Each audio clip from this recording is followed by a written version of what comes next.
Hello friend, this is Ryan Hicks of TalkToProfit.com. Today I want to talk to you about doing your market research before launching a product or service. I received an email today from a influential person with a big business, and they were explaining to their customers how they were going to launch this certain thing, and they wanted to know, if you were going to buy this, what would you want it to look like? But see, here's the fundamental flaw, and I know these individuals, and I'm discussing this with them, but the issue is they never asked if anybody even wanted this item in the first place. They just said, we're going to do this. What would you want it to look like? Not, would you actually pay for this? Because people will give you advice, and they'll say, oh, I would like it to look like this, and have this service, and this feature, and that. But then they never pay for it. One of the fundamental things you have to determine is if there's a market for what you are selling. And so many times people do not do this. I know of a local store who opened up a bakery type business, never doing the research to determine if anyone wanted that. Never doing the research to determine that, wait, other people have tried the same exact business type and failed miserably in the same town within a block radius. Why would you get involved in that? And yet they did it and failed miserably. Lost hundreds of thousands of dollars because they have a 5-year lease. They have all this optimism, which is good, but optimism based around a product no one wanted because they didn't do the basic research that literally a few minutes, 30 minutes or so of Google research other businesses in the area that had done the same thing, what happened to them, the results. Even one of the interviews with one of those people, the same type of business, and what they said about the market that they learned from their failure, they didn't do any of that. And they failed miserably. And hopefully there won't be someone else that does the exact same thing, but most likely there will be. You see this with car lots and places where one car lot goes out of business, another car lot opens up in the exact same spot, and then they go out of business. Over and over again, you see people following the same pattern of failure, never research and determine if anyone wants what they're offering. I cannot stress this enough. Don't pass over research because you say, well, that's going to be 2 or 3 hours of my time. It seems like it's wasted. Or if I have to spend money to get someone to give me information about doing this, or I don't want to, I'll just put all my time focused on the business. You don't have a business if no one wants your product or your service. You have nothing. And then you're going to sink time and money into that when you could have determined instantly, okay, wait, there's no market for this. I've asked people who would be interested in something like this, and they're telling me there's this service over here. I've known people who started services, they're charging premium amounts, like $100 a month, never researching and asking anyone if they want this service. When they finally go to launch it, then they discover there's a free service that does the exact same thing and more for no charge. How are you going to convince people to pay $100 for a service that's less than the free service they can get from someone else that's established? No one's going to ever pay for that, and no one did. And they spent tens of thousands of dollars working on the rollout of this platform that no one was going to use because it was already worthless before it even launched, because they didn't do basic research. This happens over and over and over and over again. What you have to do is be willing to use a little bit of your time for research and determine whether something is good or not. This applies to everything. This applies to investing. If you're going to buy cryptocurrency, you need to have some research under your belt before you go invest in anything. If you're investing in stocks, you're investing in bonds, you're trading Forex, whatever it may be, you're building your own business, you're selling products, you're selling services, you need to do some research to determine that there is a market for your product in the first place.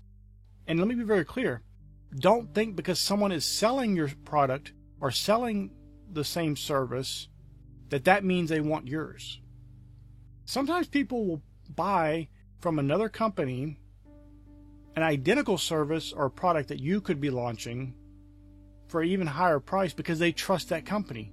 And you're going to come in and you might have a better product, but no one trusts you, they don't know you, and they're not going to go from the trusted brand to you, even if you're cheaper, even if you're better. And this is played out over and over again where an actual better, superior product loses in the market because the established product either had more marketing or more adoption, and people went with it instead. You know, when a developer is launching software for a desktop computer, one of the first things they consider is, what is the platform we can launch this on that's going to get the most amount of buyers, potentially? That's why Macintosh, while maybe it's a great operating system and people love it, because it has such small adoption compared to Windows, it gets things last, if at all. Some developers will never port or code their software for the Mac because it's just not worth it for them. There's not enough potential customers. Now, what that can do, though, is show you a niche market. If you could launch that same type of product, the same software, but for Macs, where those people do not have any access to that, you might just discover a very profitable niche market for you. But see, here's the thing. You have to determine, because maybe the difference between the Windows and Mac users would be the difference in Mac users would not want that product at all. And that's why that developer who developed that particular software for Windows never developed it for Mac. Because they knew there wasn't a need there. There wasn't a desire there. Maybe you don't realize, but Apple's operating system already has that feature installed, comes pre-installed with it. And so the software that over here for Windows is filling a need, there is no need in Mac for that. And I'm just speaking hypothetically. It could be vice versa, where there is a need that Mac is being filled that Windows has no need for.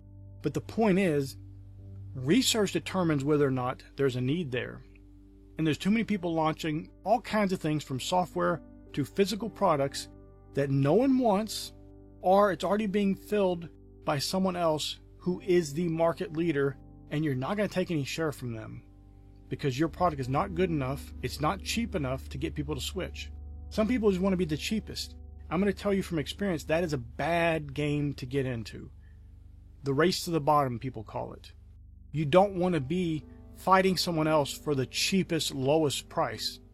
You want to be the opposite end. You want to go on the high ticket items where you're getting the biggest amount you can. I'm not talking about gouging people or overpricing things, but you want to sell things that get a premium. When you're selling things and you're having to battle over price, you don't get the best customers. You just don't. Those customers that are price conscious, that are really determining whether something is going to be purchased by them based on price alone, or mainly the price, they're not going to be good customers. Those are the customers you have the most problems with, the most chargebacks, the most fraud issues, the most complaints, the most customer support issues across the board. Doesn't matter what you're selling, what good or service you're selling. When you deal with people who are focused only on the price or mainly on the price, you're not dealing with the best customers you could possibly get. Now, maybe it's what you have to work with, but if you're launching something, try to focus on premium. Now, you can have a product that's priced for the people who want the cheapest product. Maybe they only want limited features. But don't miss out on a premium product. This is why if you buy any information products, almost always there's an upsell. Well, if you bought this product from us today, would you also like to buy this? Is going to enhance the product you bought from us. And that's how they make more money, especially when somebody's buying. That's the best time to get them to buy. But the fundamental thing you have to have in the first place is make sure your product or your service is something people actually want at all. And that there's not a competing product that's better, cheaper, or just is so dominating you'll never be able to compete. Maybe there is a market for what you want to sell, but you need to find a different take on it that's going to make you become a valuable product that people want, a valuable service that people want. Don't just go in naively thinking because you like something or because you would want something that means anyone else would want it. And maybe they would want it and they'll tell you, especially if you ask friends and family, a lot of times people just tell you nice things. They don't want to hurt your feelings. Or maybe it is a good idea, but then you actually have people put their money down on it and no one wants it. And so what some people will do, here's an example of something that if you don't have a good market pool to ask people what they want, is to advertise. Advertise a pre-launch sale and advertise your product for a certain price and actually have people go through the sales process. Don't charge their card. Just put a hold on it or whatever. You're not actually charging their card, but get people to actually purchase it from you. They actually go through the steps to purchase the product from you. Advertise that. If you're getting sales and it's enough to sustain the business and to get you going, then you know you have a winner. But if no one's buying, no one's signing up, no one's interested, and your marketing is good, obviously if you have terrible marketing or you're not getting any placement in the paid ads or whatever, that's going to be an issue. But everything else being good, if no one is interested, maybe you need to abandon that project. But you might also discover, wait, there's people interested. There's people literally putting their credit cards in and pre-ordering this product. There's an interest in this, because that's where your real research comes in. When you have people that literally want to buy the product, you've proven there's a market. Not just one person, of course, but you get more and more people who want to buy this product. You have your research there, and now you can go run with that and launch that product. But if you don't do those things and you just blindly go in and presume people want what you have to sell them, many, many, many times you will only experience tremendous losses, wasted time, and failure. So my friend, I pray this is a blessing for you. May God bless you richly.